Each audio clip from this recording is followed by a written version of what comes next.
नमस्ते दोस्तों, स्वागत है आपका मेरी नई कहानी में। एक कहानी का पार्ट 2 है। रिटर्न जर्नी में से रिटर्न जर्नी हम आ ही रहे थे, मुझे लगा मैं सो रही हूँ, मतलब मेरे को झपकियाँ आ रही थी, फिर मैं उठ रही थी, फिर झपकी आ रही थी, फिर उठ रही थी। लेकिन उस दिन किसी ने अपने दिल की बात कह दी थी। पिकनिक बहुत मज़ेदार रही। हम सब ने गेम्स खेले, फोटोज़ लिए, खूब मस्ती की। पूरा दिन हंसते खेलते हमारा निकल गया। अब बारी थी घर लौटने की। उसका वक्त आ गया था। और पता है ना, जाने के टाइम पे हम एक्साइटेड रहते हैं, पर घर आने के टाइम पे हम पूरे ढीले ढाले हो जाते हैं, नींद आने लगती है।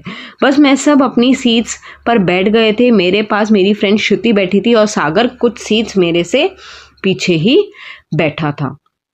सफ़र बहुत लंबा था और धीरे धीरे सबको नींद आने लगी थी। मैं भी आंखें बंद करके बैठी थी क्योंकि मुझे झपकी आ रही थी, फिर खुल रही थी। तभी ही श्रुति और सागर ने आपस में अपने दोनों में से सीट्स एक्सचेंज कर ली और मुझे इस बात का पता नहीं था क्योंकि कभी मुझे नींद आ रही थी, कभी खुल रही थी। जब मैंने हल्की सी आंखें खोली तो देखा तो सागर मेरे पास ही बैठा था। वो खिड़की के बाहर देख रहा था और कंटिन्यूसली कभी मुझे घूर रहा था, मतलब मुझे प्यार से देख रहा था। ऐसे होता है ना कि हम स्टेयर कैसे करते हैं, जो हमारा क्रश रहता है उसे बार बार देखते हैं, वैसे। और जब मैं हिल रही थी थोड़ा बहुत, तो वो विंडो पे अपनी आईज डाल रहा था, मतलब देख रहा था।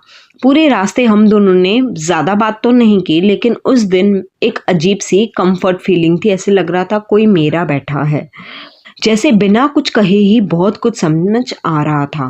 पहली बार मुझे लगा कि शायद सागर सच में मुझे पसंद करता है, मुझे प्यार करता है। और सच कहूँ तो मुझे भी उसकी कंपनी बहुत अच्छी लगने लगी थी। दिल में बहुत सारे क्वेश्चंस थे, क्यों, मतलब क्या रिश्ता, ये प्रॉपर है लड़का मेरे लिए वगैरह, बहुत सारे सवाल चल रहे थे। लेकिन किसी ने कुछ नहीं कहा एक दूसरे से। पूरा सन्नाटा था। वो मुझे देखे जा रहा था और मैं अभी ऐसे आंखें बंद करके भी देख रही थी, उसे नोटिस कर रही थी। कॉलेज पहुंचने के बाद ही सब अपने अपने घर जाने लगे थे। तभी ही सागर ने मुझे रोका। उसके चेहरे पर घबराहट साफ दिख रही थी। वो डरा हुआ नर्वस था। उसने कहा, रूही, मुझे तुमसे एक बात कहनी है। मैंने बोला, कहो।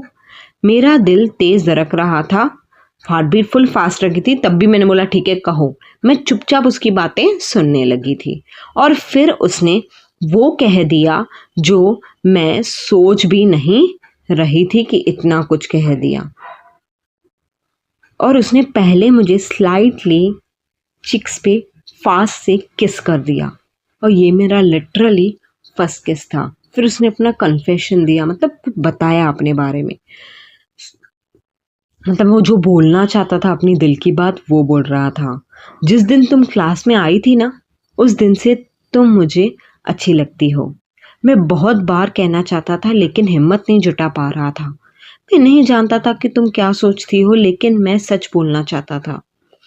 उसकी बात सुनकर ना मेरी स्माइल रुक ही नहीं रही थी और मैं ब्लश बहुत कर रही थी। उस दिन मुझे समझ आया कि कभी कभी सबसे खूबसूरत लव स्टोरीज दोस्ती से ही शुरू होती हैं। और मुझे वो किस का भी ख्याल, मतलब बार बार रिवाइंड हो रहा था कि उसने बात बोलने से पहले मुझे किस कर दी थी। सच्चे रिश्ते जल्दी नहीं बनते, वो धीरे धीरे ट्रस्ट और रिस्पेक्ट से मजबूत होते हैं। कहानी अच्छी लगी तो लाइक, शेयर एंड सब्सक्राइब ज़रूर कर देना।